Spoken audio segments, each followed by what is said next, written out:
Hey guys, Jason Whitehorn from WeLeadWorship.net. We're driving down the road, going back home from the office here in Nashville, and thought we'd do a real quick dashboard confessional, of course, of all things. This one from the answer bag at Jason@WeLeadWorship.net, and one of our writers asked, what do you think about inclusive worship? Well, inclusive worship is a topic that gets talked about a lot, especially anytime that I do any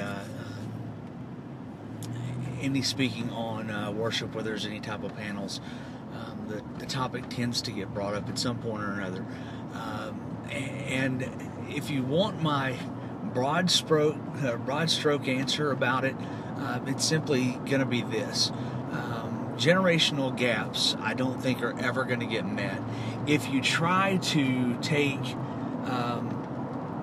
a church that is predominantly younger and cater to that younger generation, I think that there's a tendency to leave out and abandon altogether the older generation, and at the same time you lose a lot of the traditionalist values and a lot of the liturgy that you really need even for the younger generation.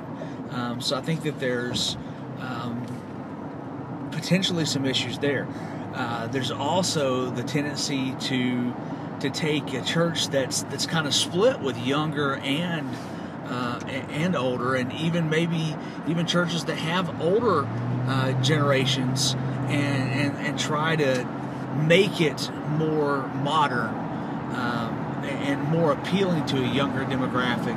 And by doing that, at the same time, you kind of push out one generation or the other.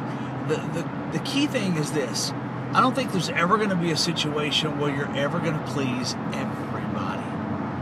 If you can find that church until the day that we all get to heaven, please let me know where that's at, man. I'd love to be there, and I'd love to be able to worship with you, because you're not going to be able to please everybody. Of that, I can absolutely assure you.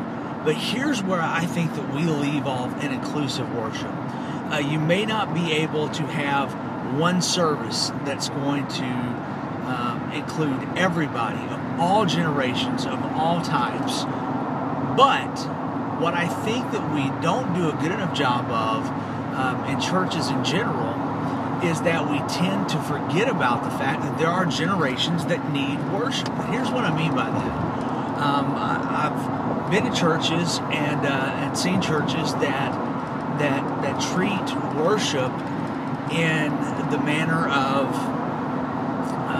worship is there for the worship service, which is typically the adult worship service.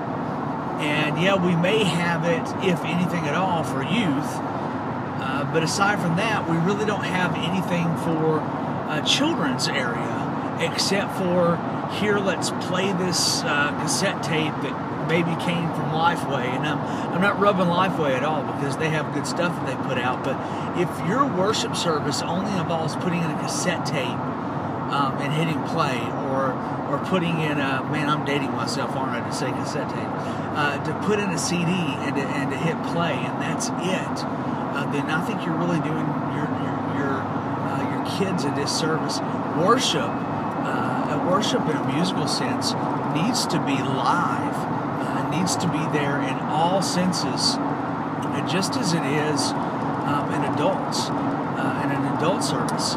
It doesn't need to be watered down in any way, shape, form, or fashion. You need to be teaching kids that, hey, we're worshiping God, and this is how we do it. We sing, and not just relying on something to be coming artificially out of a box that plays music. And it needs to be coming out of our lives and out of our hearts and out of our vocal cords, and showing them this is me singing, and teaching them at an early age, that I'm offering my voice up to God, and this is what I'm doing. This is me singing because I love.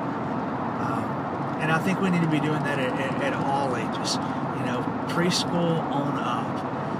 It thrills me to death to see was there at the church that I'm currently serving at, First Baptist Church of Laverne, and I'm there seeing my best friend's mother-in-law, who's currently serving in a capacity that's kind of helping to oversee a lot of the things back in the preschool area.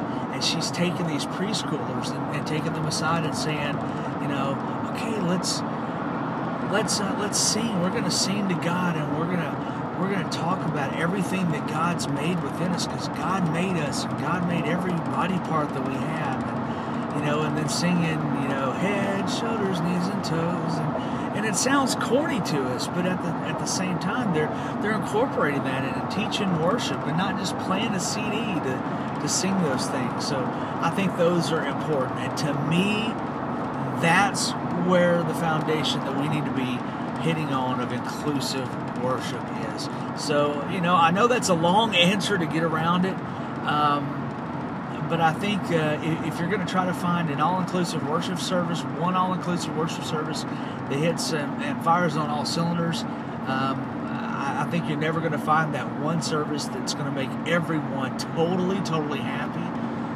But the one thing that you can make sure that you're doing in your church, if you're not already, is to make sure that you're providing worship experiences, true worship experiences, for every age demographic that you have. And that's honestly my 2 cents. No, come close to buying you a cup of coffee. Listen, if you've got questions, send them in to me. I'd love to hear from you. Jason@GotWorship.net. You can also find me on Twitter @JasonWhitehorn, or also @GotWorship. Love you guys. See you next time.